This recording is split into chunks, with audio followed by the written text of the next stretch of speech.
Good afternoon. Welcome back. I'm delighted to welcome you to the session on justice for Mother Nature. How do we hold polluters accountable? This session is one of the crucial ones that we address, particularly, of course, in the political context we well know. What I want to do today is cover a lot of ground. We've got 5 eminent speakers. I think we all know the context, the scourge of environmental degradation, pollution, increased deforestation, wildlife extinction, and the question of how do we hold those responsible accountable. Today, we have here in the studio 3 speakers, Ludmila Amistrova, and she will happily correct my pronunciation of her name, who is the lead coordinator of the WWF Russia. We have also Lionel Champy, who is the special advisor for Global Pact Coalition. We also here have Christopher Cordova, who is the co-founder and director of AI for Climate. And joining us online, and we're delighted they're able to join us, Carolina Andrea, advisor of the Institute Climate Security Program, and also Juan Antonio Leclerc, who is the Dean of the School of Social Sciences, UDLAP. 5 extremely eminent speakers. We've got a lot to cover today. And I'm going to begin by trying to set the scene by turning to first Lionel Champy to give us a sense of the notion of accountability. What does that mean in terms of international criminal law, and how does it apply to natural resources governance? Lionel. Well, thank you so much for the invitation and for the kind introduction. Small correction, the family name is Chami, not Champion. So let's talk about the notion of accountability. Thanks. So accountability comes from the Latin word computare, which means to give back accounts to someone, to be responsible towards someone or an institution.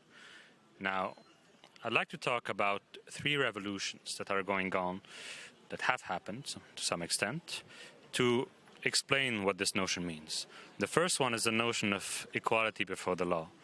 In ancient times, people were accountable to a monarch, a prince, an emperor. But this has changed when people started becoming accountable before the law, not before an individual, to the whim of a tyrant, but to be accountable before a rational system of rules.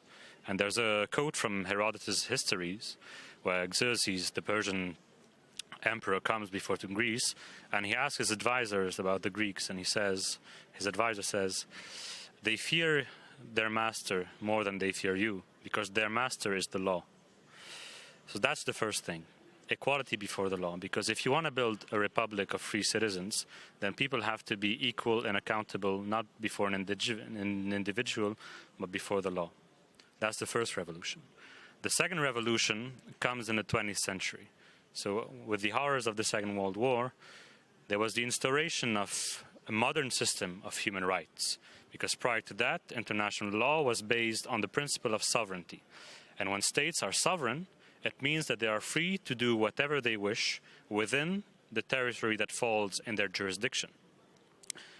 With the approach of human rights, we're saying to states, no, you cannot do what you want within your own territory. You have human rights obligations, your citizens have human rights, and you cannot do everything that you want within your territory. Your sovereignty has limits.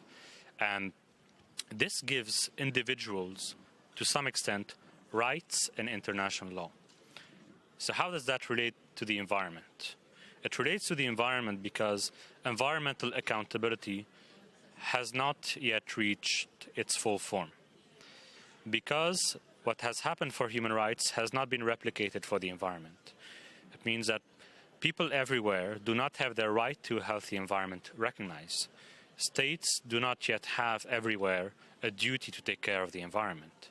And there's this deficiency in the legal framework that you have some rights, some principles that are recognized in some jurisdiction, in some regional treaties, or in some non-binding declarations. Let's take, for example, since we're talking about holding polluters accountable, the polluter pays principles, the duty to repair environmental damage, or the right to a healthy environment, the duty to take care of the environment. These are principles that exist, that are enforced in some jurisdiction. But there are two deficiencies here. They are not recognized at the global level, they are not recognized in a binding treaty, and perhaps most of all, they're not implemented correctly. And that is why, to some extent, we need a sort of a binding framework to allow people to hold polluters accountable. Now, how does that relate to natural resources governance? Well, for example, let's give a very concrete case. A few years back in France, the government wanted to ban the extraction of shale gas. And the law passed through, and the parliamentarians who were against this law, well, filed an appeal to the Constitutional Court. And the Constitutional Court said that the law was constitutional because it, respected the principle that people have a right to a healthy environment, that you should adopt a precautionary and a prevention approach when dealing with the environment.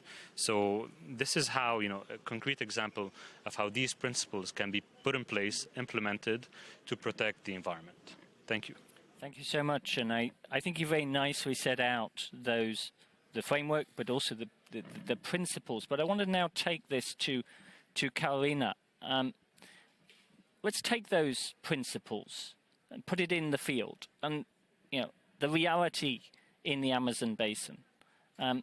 These notions of climate, security related, the risks they pose, what does that mean for you in terms of the reality on the ground? Thanks, dear Mark, and thanks for the kind introduction. I would like to start by thanking the Paris Peace Forum for hosting this outstanding dialogue among government leaders, private sector, and civil society organizations to present critical solutions for peace. It's been 3 days of fascinating reflections, but most importantly, of concrete solutions already underway to improve global governance in times of COVID. We don't have more time to waste. We don't need more empty speeches or diagnoses. We do need to work together hand in hand, the North and the South, locally and globally, public and private sector, or we're going to miss the opportunity to build back better our common future. So let's build together the milestone of a green generation of equality. I'm deeply honored to share today this session on climate risk mitigation with all the colleagues here to showcase with the audience innovative solutions that are already taking or making the difference in all the regions of the world to efficiently address the gaps that threatens global reconstruction, especially the gap on global commons to protect the environment and conserve our biodiversity. I invite you now to close your eyes and think about the first images when we were living during the beginning of a lockdown because of the pandemic. Some of us were working, landing from a professional flight, or sharing some time with our loved ones.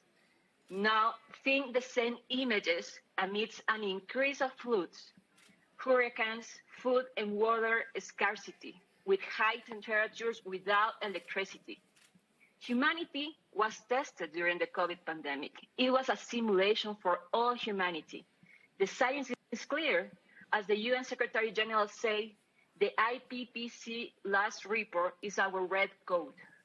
If environmental degradation continues at the current rates, climate crisis will cause far greater social and economic damages than those caused by COVID-19. It's clear why we are here all today, because our deep concern and desire to contribute concrete solutions for a new global governance. In this framework, the Climate and Security Program of the IGRP Institute a global think and do tank based in Brazil, is producing innovative solutions to prevent, mitigate, and reduce catastrophic effects. Because peace is more than the absence of war. Building sustaining peace means addressing exclusions, discriminations, inequalities, and structural violence. The climate and security nexus is more evident than ever today, and we must not reduce the response to militarize climate crisis challenges. If we don't deploy immediate policies, the risk of violent conflicts, food insecurity, deforestation, water scarcity, climate change, and disaster displacement, among others, will put international peace and security at high risk, especially in critical territories as the Amazon basin or the small island states in different parts of West Africa. Around 20% of the Amazon territory has been lost during the last half century. Just see the last report presented by the Science Panel of the Amazon yesterday. We are approaching to a tipping point in the Amazon, and we need to take action right now. We can't wait anymore. It is estimated that the number of people at risk of floods will increase from 1.2 to 1.6 billion of people, likely to cause an influx in climate migratory and refugees partners.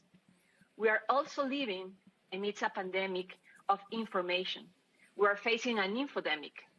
We urge the international community to process big data and digitize information in record time, while we improve systems of transparency and accountability in both private and public sectors by investing in new technologies as blockchain, machine learning, and artificial intelligence to make informed decisions for a common global challenge. The Ecocrime platform that IGARAP Institute developed is a pioneer and regional visualization tool to integrate data and information on environmental crimes in the Amazon, from land grabbing to cattle ranching, illegal logging, and illegal gold mining, to wildlife trafficking and violence against environmental defenders. We need to track environmental crimes, but how this platform can help us to protect and conserve the Amazon basin in the file. This innovative solution will help us develop regional strategies to promote trans-border cooperation, monitor violence against frontline environmental and indigenous defenders, improve public and private accountability, and analyze illicit financial flows networks to environmental crimes in the Amazon region. Latin America and the Caribbean is a region of home to extraordinary biological and cultural diversity. The Amazon is part of a territory of about 7.5 million kilometer squares that cross 8 countries in South America. The Amazon is home to more than 50 million people, including about 2.5 million indigenous people organized in more than 400 Amazon communities and treasuring more than 300 indigenous languages. So there's a treasury we need to protect and conserve, and we need collective action and the international community involved in these efforts.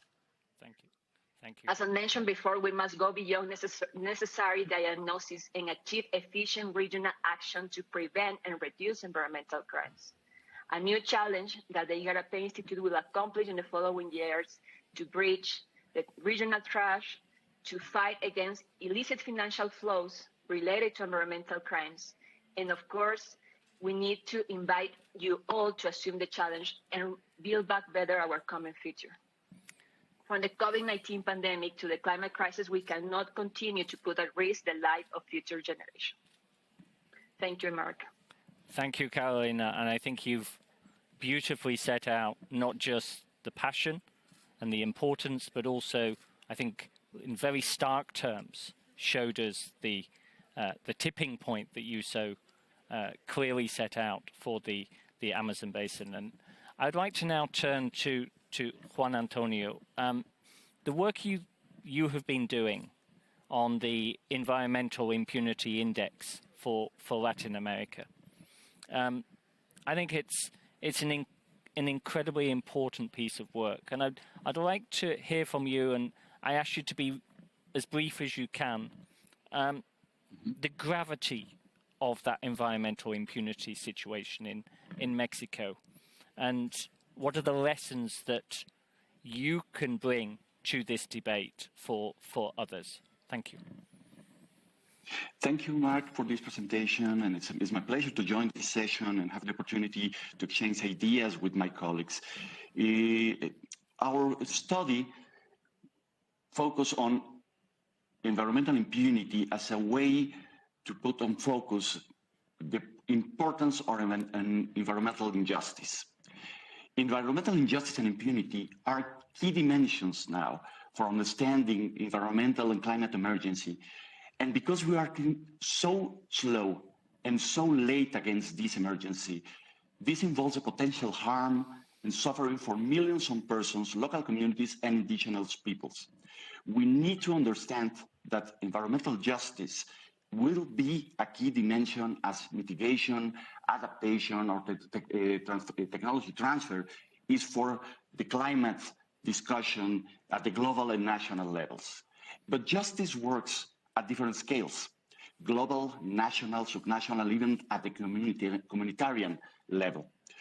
Our study measures levels of impunity in Mexico in our first report, with a focus on occurrence of crime, harm, institutional capacities, levels of environmental degradation, and existing generational strategies for tackling at the national level climate emergency. What we found in our study, and that's the principal worry that we have at this moment, is that local governments lack sufficient institutional capacities and financial resources for effectively protecting the environment and to guarantee the right to the healthy environment. We can recognize the right to a healthy environment. Mexico does recognize at the constitutional level this right, but if you don't have any capacities, institutional capacities for policy making, then you are absolutely empty in terms of environmental protection. In our index, most local governments performs very poorly and below average. That means that without capacities and financial resources, it is impossible to develop institutional capacities and implement effective policies for protecting environments. Environmental crimes, human rights violations in two communities are increasing, as Carolina has focused, and official statistics are not very helpful for understanding how victims and suffering is become a key element of environmental degradation in developing countries and poor countries. We need better official statistics for understanding what does crime, violence, and how they linked to environmental degradation, especially at those levels, local levels, because even while we need global agreements and we need policy design at the national levels, environmental degradations and environmental suffering linked to crime happens at the local levels. We need to better understand what is happening for better policy design and better human rights protection at the local levels. Juan Antonio, thank you so much. What I want to do now, if you allow me, is to shift the focus a little to the role of technology and data. I think we've very clearly, the three of you set out, I think, the scale of the issue we face. But I want to move back to the studio here and turn to Ludmila and also to Christopher. First to Christopher, if I may. What type of environmental data? We hear a lot about data, but what type of environmental data is the most important and useful to collect? Why? And how do you do that? And then I'm going to turn to Ludmila and ask the question, how do we use that data? It's fine to have the data, but how do you then use it to engage with individuals, but obviously the collective responsibilities and the drive for policy change that I think we all see the need for. So if I could turn first to Christopher. First of all, maybe this may sound controversial in the environmental scene, but any type of data is good at this point because we don't have enough. We just don't have enough. We are missing so much more data from nature. At this exact moment, we know exactly what is going on in any city of the world. Anywhere where there are humans, we can know what's going on. We get data. We have data points coming to us, flooding us, basically, drowning us. But that's not the case when we talk about nature. So now we can divide it. But first, yes, any type of data starts to be very, very good at this moment. So we're in dire need for sound, more sound, data points, image, of course, image, satellite, drone, but also cameras on the nature areas. At the same time, of course, we need to know all the other aspects, such as nitrogen and carbon and the chemical agents that may be polluting the water, the soil, the air. Also, we need to gather far more information about weather conditions, but not just as it serves us, but in a broader sense, as also to identify patterns that are affecting directly the ecosystems. So for a change, we need to start gathering data that works for the conservation of the ecosystems, taking the ecosystems as the center and not our needs, if we want a sunny day to go to the beach, as the center. Because really, I mean, of course, this is caricaturizing it or bringing this to the extreme, but not quite. Actually, we gather the data just in order to see what serves one of our industries or one of our needs. But at this point, it's crucial that if we want to have a thriving economy and we want to have those industries well and growing, we need to put nature at the center. And therefore, in terms of data gathering, we need to focus on trying to get as much as possible, as diverse as possible, and in as many natural areas as possible at the same time. So we need to coordinate that complexity, and of course that will cost money, and of course we need to deploy a lot of data collection mechanisms, but that's the point. This is a crucial moment for that. Thank you so much. I'm not sure it was so controversial. I think it sounded quite logical. But Ludmila. Thank you. I do agree with Christopher that we need target-specific data, especially for remote areas. And I would like to give a practical example of what has been done with technology and data and how it led to changes in the policies. So in our project, People for Nature, we do many activities. One of them is monitoring of alluvial gold extraction or mining in remote areas in Russia. And before the project, it was uncontrolled mining in those areas with high river pollution. So, and thanks to the project and with the support of European Union, we've developed a system of remote sensing monitoring of these rivers, and we revealed, like this year, 2021, it's more than 12,000 kilometers of rivers polluted in the Far East and Siberia of Russia. So it equals the whole, kilometers. It equals to the distance from Paris to Beijing, something like that. So it's huge territory, and it can be done. This technology is especially useful for nowadays, for pandemic world, because it can be done from any part of the world, basically. And so what results did we get? So first of all, authorities are informed about what is happening in place. Second, miners themselves are aware that they are under scrutiny and they get accountable for what they have done. We've done a very wide communication campaign on this monitoring tool.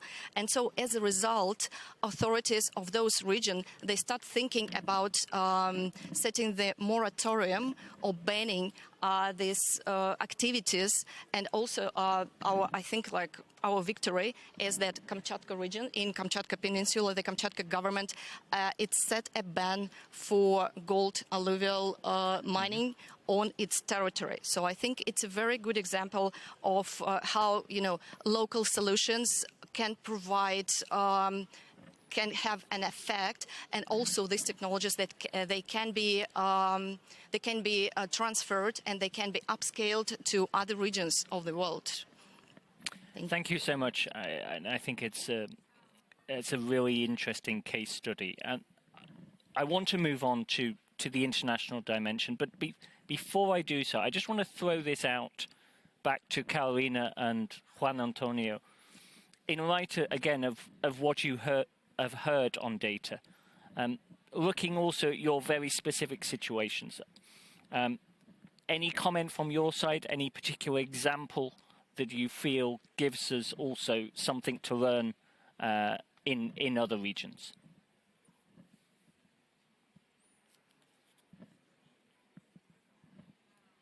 Who starts first? Yeah, I'm gonna let Carolina start first. Great. Well, I completely agree with what Juan Antonio think, or it was Christopher, saying that most of the data and information are already available, but not structured. So we have a huge challenge to structure that information. 90% of open source intelligence is public. So we need to achieve a smart, structured research to use that information that it's already outside to our efforts to fight against climate change. So, for example, I will mention, I was thinking, for example, the big challenge that we have in the different regions of the world. That in Latin America, for example, unfortunately, it's not easy as it seems. 50% of the world's population do not have access yet to the internet, especially women and girls. So we need to first close the digital gap, to start thinking on these technological solutions in parallel to doing these social efforts, because I think that we can continue to build an unequal world, having this digital gap and presenting solutions that probably are not going to be accessible to all the citizens in the world. More than 70% of public information in Latin America, for example, is not digitalized. We need to have stronger institutions so we can process that data and information, use technologies, and build new public policies to take informed and well-informed decisions from the states at the different levels of governments, of course. We need to build a decentralized approach. We cannot just have a national or regional approach. We need to take the knowledge from the local, from communities, to build together this knowledge and use and to understand local specificities, for example, in the Amazon region, and go beyond a new form of digital colonialism. We cannot build a new digital colonialism and we cannot do this technological transformation if we don't integrate all the communities and all the different levels of government to try to build something more inclusive.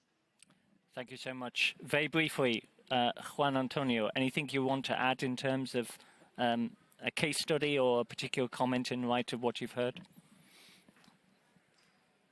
Something that is very important for us. We need data that work for environmental protection. I will add that we need data also that works for understanding environmental justice and human rights protection related to environmental degradation and environmental violence. In our experience, we agree that there is a lot of data there, but we need better official statistics at the national level, at the regional level. So with better official statistics is where we can compare, we can cross different kinds of experience, and we can link what's happening at the local level with broader instruments like the Sustainable Development Goals or regional instruments as the Escazú agreements. Especially at the Sustainable Development Goals, it was very important that it was the Objective 16 adds the relevance of the rule of law for understanding development. But if we take a look at this objective in particular, it lacks any connection with environmental justice. So we need to develop and aggregate existing data, but we also need to push governments and regional agencies to build better official statistics and indicators so we can compare and we can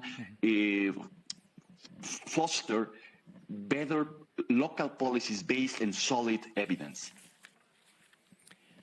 I'm going to turn because I think Ludmila wants to come in on this, and I think the rule of law point is a very interesting one. But I'm going to let you come in on this point. It's just a short comment on the data in general. I believe the data is important that it should be open data, because sometimes you get statistics, it goes to governments or authorities or institutions, and it's not open. So the openness of data and transparency of data, I think, is very crucial. So just short notice on that. No, I think that's a very important point. What I want to do now, if I may, is turn back a little bit to the studio, and I think again the last point you made, Juan Antonio, about the regional but also the international dimension, the SDG, particularly 16. I think leads us very nicely into the whole question of how we work internationally. There's a lot of work we've done in the European Union, whether that be on environmental crime, but also this rather difficult issue we face about the tension that is sort of natural that you get between, obviously, authorities and polluters. And how you address those relationships and turn it into proactive engagement. I think we all see the challenge there. I want to turn to Ludmila. How do we address those tensions? First of all, I think tensions is normal between parties that have different opinions, different views on some issues. That's okay. The thing is, we have to. It's better to go to a constructive dialogue rather than go to a conflict, and that's where we have to move.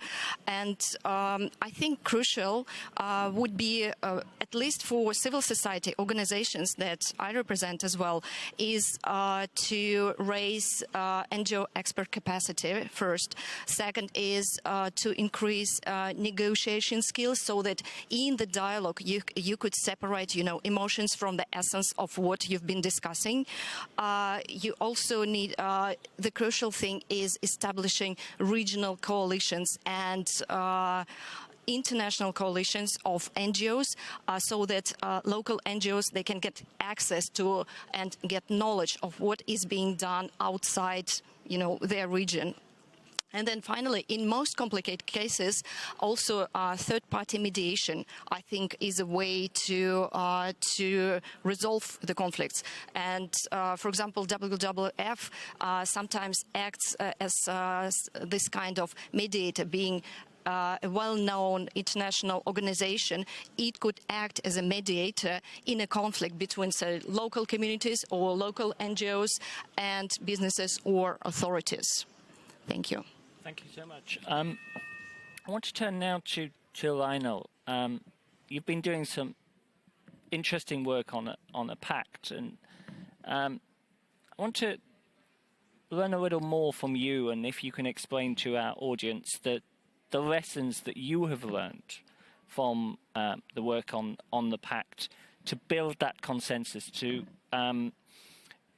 essentially address that divide, but the increasing divided and competitive international environment. How do you address those points? Well, certainly, but if you'd first allow me to bounce back on what Juan Antonio Yeah, and please. Carolina have said. Sure. I think it's particularly interesting that you tackle the issue of the implementation of the principles of environmental law. Juan Antonio, you talked about the right to a healthy environment, and it is true, and it is acknowledged that it is not implemented enough in all the regions of the world, and perhaps even in some specific countries.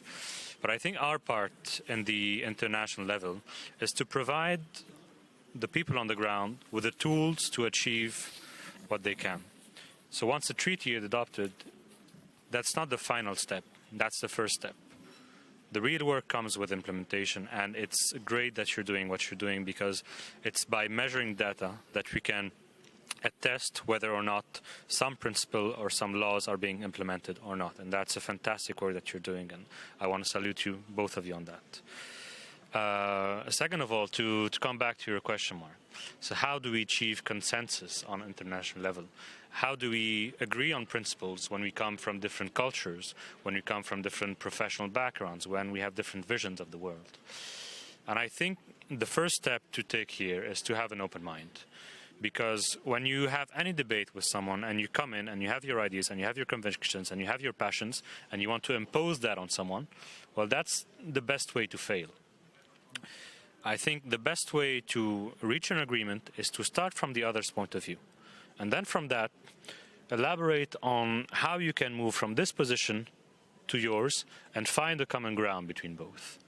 And this common ground is an agreement on principles. What are the principles that we agree on? We're negotiating this thing. What do we want to achieve here? On which basis? What are the principles? And that's really fundamental, because that's when you realize whether you're having a debate of good faith or not. Because if people are of good faith, they will agree with you on the principles, and from this you will be able to move forward to achieve a consensus solution to a problem. And that's, I know that's pretty broad, a pretty broad way to say, but we live in a period of intense polarization. And if we don't, try to solve that polarization by, this three-step approach, having an open mind, starting with the other one's point of view and finding common ground, I think we can, start to move forward on a lot of issues. Because diplomacy is very often, it's a big thing, it's a big word, you see these conferences, but in the end it's about people. It's about relations between people and whether these people can agree together. So I think that's my few words on the subject. Thank you. Thank you. I want to turn now to Christopher, because the project that you have been leading and driving, so led by Sea Minds and your agency, it's called AI for Climate. I think, I'd like to understand, and I think the audience would like to understand that, again, the lessons that we learn from the work that you've been doing in terms of breaking those silos between scientists, tech experts, and again the more grassroots environmental actors. If you could just again briefly set out a little bit the scope of the work you've been doing on AI for climate and how you address those silos. It's twofold. So on the one side, we organized a global forum, the AI for Climate Global Forum, coming up on the 2nd and 3rd of December, actually. So that's the conversation part, because we need to speak the same language, basically, to put it in simple words. We need to understand what do we mean by using artificial intelligence, using new technologies, using data analysis to see what's going on in nature. So we need to understand what are we referring to. That's the first part. So we need a common table, we need a common ground, we need a common language. So that's one thing. And on the other side, on the other extreme of the spectrum, we started focusing on exploring what is the frontier and how do we push it even further. And that frontier is the tech intersection. How are we going to use data? How are we going to use blockchain? How are we going to use artificial intelligence? How are we going to use all these complex systems and all these fancy words in practice, and what's being done? So that exploration of the frontier actually gave us a lot of the content for our AI for Climate Global Forum. And at the same time, many grassroots ideas and many projects already on the ground and many initiatives and even ideas from the participants of the forum of the, let's say, more basic conversation, if we want, in terms of establishing a common base, then actually open incredible doors in the exploration of that frontier. So that's crucial. We need everyone on the table. We need absolutely everyone, not only the experts that are in the obscure medieval university somewhere, somehow pushing the boundaries of technology. We need absolutely everyone on the table. That was what we learned in this process. I particularly like your search for that common ground and the turning the fancy words into reality. We're going to move now to questions from the audience. We have a question that's come in online, and I want to address it to you all, which is that, how do all the countries of the world, and the comment from the question is, and not just the global north. The question is, how do all countries in the world have access to the tools to hold polluters accountable? And I'm going to again throw it back out to our two speakers from Latin America. And I'm going to start there and I'm going to start with Juan Antonio. How do we ensure that we all know the challenges that many face, and when we address the question of pollution, we also have to recognize the impact also of poverty, of those that also don't necessarily face, they have to face many of the challenges and take very difficult choices. But therefore, my question to you is how, beyond the global north, do we ensure that all countries have access to the tools necessary? That's a very important issue because different countries have different capacities and resources to tackle such a complex issue as a climate emergency, and especially the specific features that this emergency takes at the local level. I will return to the need to establish common measuring tools. If we do not know first what is happening at the national level, and then what kind of problems the community share as a whole or at the regional level, then we are not discussing seriously what does harm means, who are the victims, what a crime and environmental crimes means. We need to establish new kinds of measurements for understanding how environmental degradation affects communities, affects at the national levels, and how this translates into specific kinds of victimization process and affected peoples at the local, national, and regional level. Without measuring elements, then it's very difficult to get an agreement of what kind of institutional tools we need at the national, regional, or global levels. Okay, thank you so much. Carolina, how would you respond to this question? Well, I think that regional action is sorely needed. The COVID pandemic has shown us that nobody is going to be safe until everybody's safe. So it's the same with the climate crisis. I was saying, for the COVID-19 pandemic was a simulation of what we can expect of a climate crisis happening right now in our livelihoods. No Amazon country can act alone to expect impactful results. We need to share and differentiate responsibilities, but act together through collective action, using the multilateralism tools that we have in the international community, using technological tools, but also empowering local communities and indigenous people, especially Amazon women and girls leaders. There is no more time to protect the Amazon. Mother Earth is suffering. And from the indigenous knowledge, Mother Earth has a woman's face.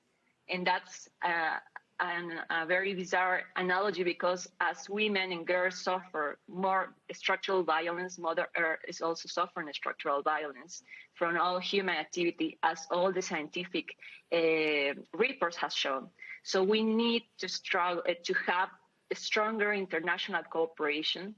Is crucial to continue improving the solution for peace that we are presenting here today. I think that we need to solve several paradoxes that we are living to move forward and to fight against climate crisis and their effects to local communities, especially to vulnerable peoples that are suffering the effects of climate crisis in small island states or in the Amazon basin.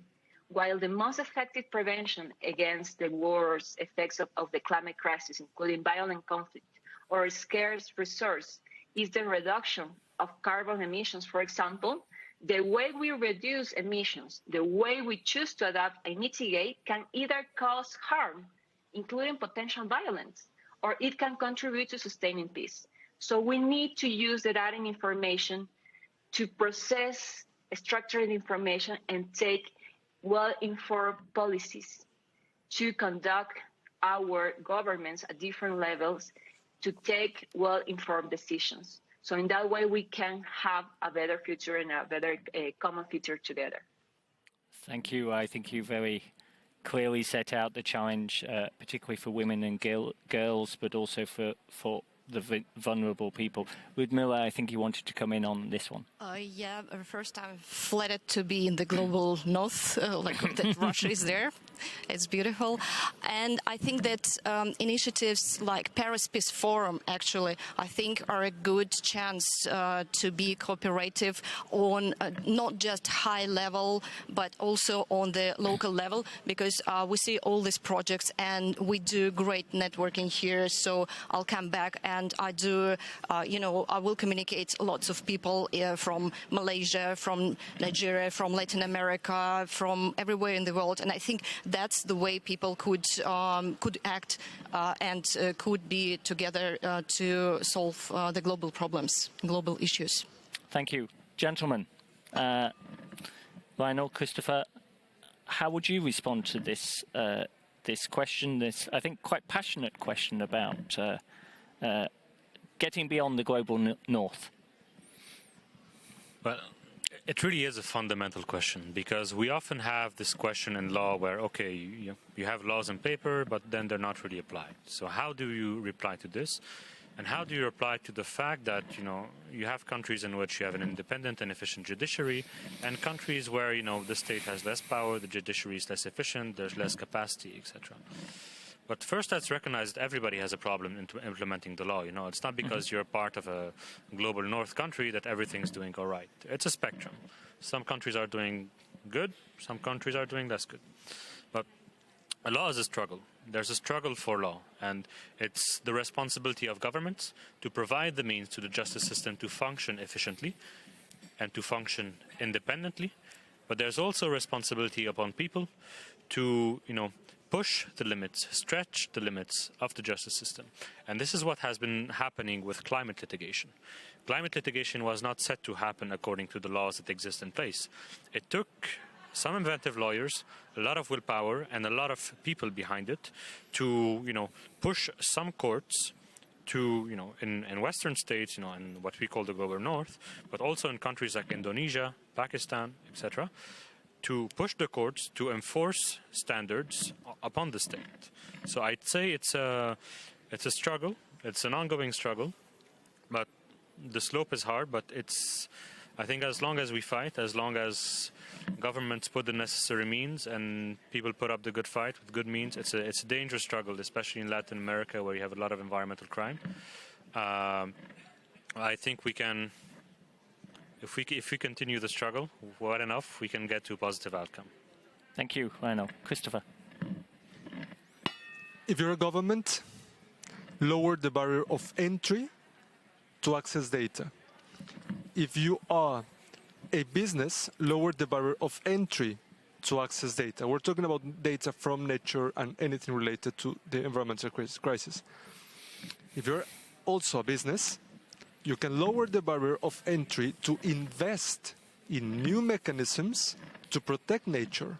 There, you are creating identification. You are creating a link between people's interests and the actual protection of nature. That part is crucial. It's very, very interesting. We're exploring that with our startup, which is called Victoria, at the same time as the forum, because it's crucial. We have to lower the barrier of entry, so we create a strong link between people's interests and what's going on in nature. And if you are an individual, you have to rise above the barrier. So you have to stay informed, and it's complicated. Of course it's complicated, but still, there are many individuals that at this particular point do have access to internet. Of course, there are many that don't. And that's why we started with, if you're a government, you have to lower the barrier. But already, a lot of people have access, therefore, rise above that barrier and therefore stay informed. That's crucial, that's simple, that's at the same time very, very hard, but it cannot start in any other way. As individuals, we do need to make an additional effort to stay informed and to bring these conversations to our day-to-day conversations and interactions with basically anyone. Thank you. Lionel talked about government responsibility for justice. I want to end with another question, a final question, which is, in 45 minutes, you've set out, again, each one of you in your different ways, the challenges we face, the importance of data, the importance of technology, the international dimension. The question that's raised here, that's come in, is, in a way, that's all fine. But the question here is, when a government turns a blind eye or even actively supports activities which lead to environmental degradation, what are you going to do about it? How do we act at that point where we have a situation where a government simply refuses to engage, is not prepared to commit? I think we all know the political context we're talking in, especially today. Final question to you all, and please, 1 minute each, if I can ask. How do we respond to that situation? Perhaps I'm going to start with the gentleman at the end. Each passing to each other. I'm going to start with Christopher.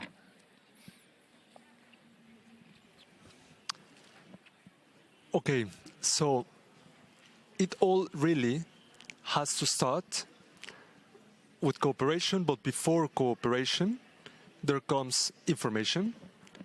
And even if information, we have breaking it down into data points, we can say. But also, there should be a driving force that brings forward towards more complexity in terms of that data integration and more complexity in terms of cooperation. So by understanding these two tracks, at the end of the day, we're talking here about these two tracks. How do we cooperate and how do we interact with the data? So these two tracks, they have to be driven by some force, and that force has to be the will to speak the same language and to make information available for all. So it's two tracks, but there has to be an effort forward. Lionel. Well, thank you. It's a very interesting question. I think there are two ways to answer it. The first one is, because you said, what can we do about it? And who's the we in the question? There's if you're dealing with a state, you have the citizens and then you have the international community. Well, what a citizen can do is pretty much tied up to the conditions of activism within that country. Are you free to express your views? Are you free to criticize your government, etc.? I think activism plays a part, but there's also the recognition that, it's not, you can't just lay the blame on civil society activists for not doing enough. They have their constraints, etc. And it's not always easy, and, people face threats for what they do, and there are limits to that as well. Even though I think it's the most important part, because the international level, if we switch, the perspective from the international level, what can the international community do, say, when you've got massive logging in the Amazonia, or forest fires in Australia? There's not much the international framework currently allows you to do. So I think I'm going to use these last few words to say that we need a new system of environmental governance at the international level, which allows, states to be held accountable for the environmental degradation that they intently cause. Thank you. Ludmila, just a few words, if I may. Yeah, you almost explained the situation in Russia with the government, and I think there where here comes the civil society and the role of civil society, and also the grassroots organizations that could organize themselves and monitor what is happening. And then international cooperation here is crucial, and also mass media is also plays the role. So when something happens and the government or the business wants to hide it, if it's in mass media, if it's in the social media, if it's internationally known, then the government wouldn't. It has to do something about it. Thank you so much. A final word to our guests from Latin America. Just in a few words, how would you respond to that concern?